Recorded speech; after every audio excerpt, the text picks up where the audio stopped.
They were defending the tea estates. When we met them at a town, in a meeting where we met at the county commissioner's office, they were defending the tea estates. Therefore, I wonder where these people can report their cases, because the administrations, the people who are supposed to represent them, they are the people who we are defending, saying that these are things which are there to fight the tea estates. But when you get to the real issue, you discuss with the women, we discuss with the men, we discuss with the shop stewards, where they tell you, even if we give you the evidence, do not expose us because we'll be sacked. Therefore, what I wish to say is that as the report has come, whatever was aired, that's the truth.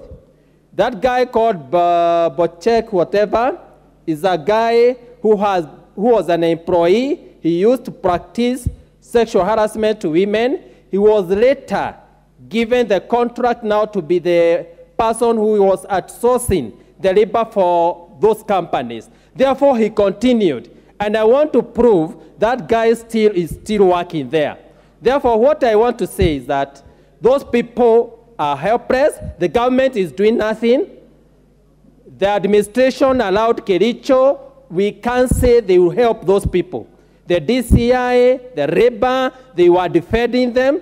They were saying that those are people who want to fight the companies. Those are wars between the companies. Therefore, what I want to say is that let's trust the government that it will act on this issue. But I want to say that those people who are working in tea estates, they are extremely helpless. Furthermore, they don't feel the presence of government. They just feel in another country, which is Kenya, where there is no law. There are people who are governed by the estate and the managers who do whatever they want because they control the government. Therefore, Mr. Speaker, I wish the government should take up this issue.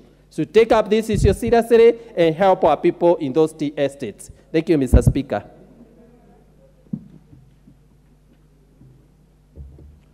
Very well, the Honorable Julius Ole Sunkuli.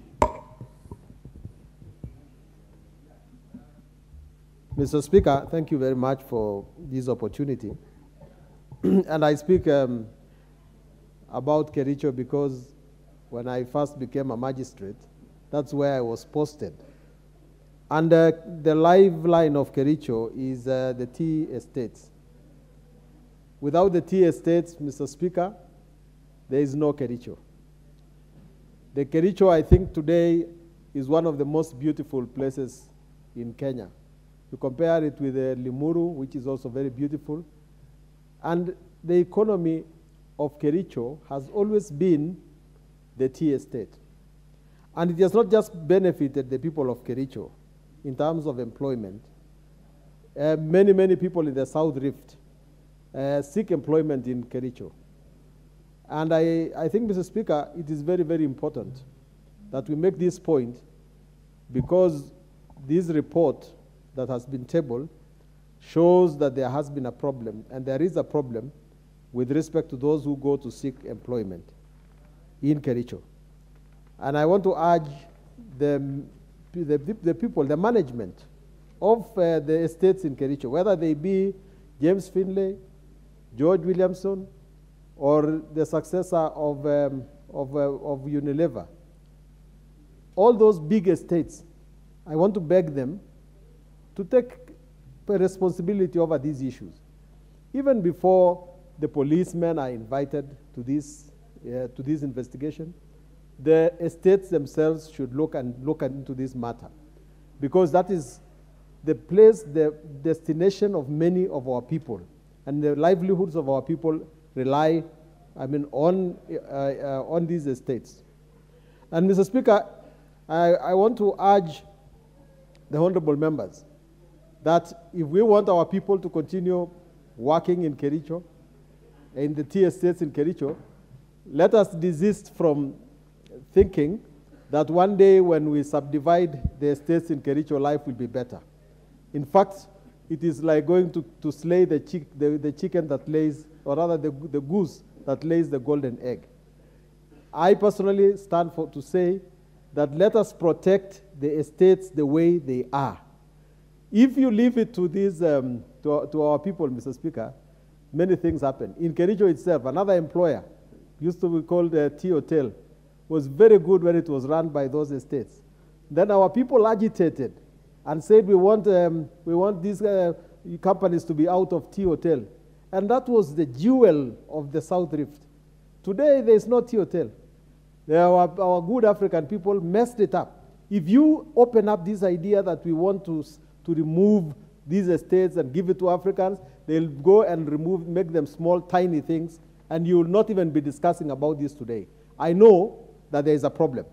And the problem, sometimes these foreigners, whether you are talking about the British people from who ran James Findlay or George Williamson or Unilever, they acquire some habits that are a little bit colonial. And that is what we should attack. We must tell them that this is a free country. It happens in our own Transmara sugar company. You cannot even enter to see the managing director unless you are his color. That is what we should attack. And we attack things like the ones we are attacking today. We don't want people to go there and be told it is sex for work. People must be given responsibilities because of their abilities or because there are vacancies that are there.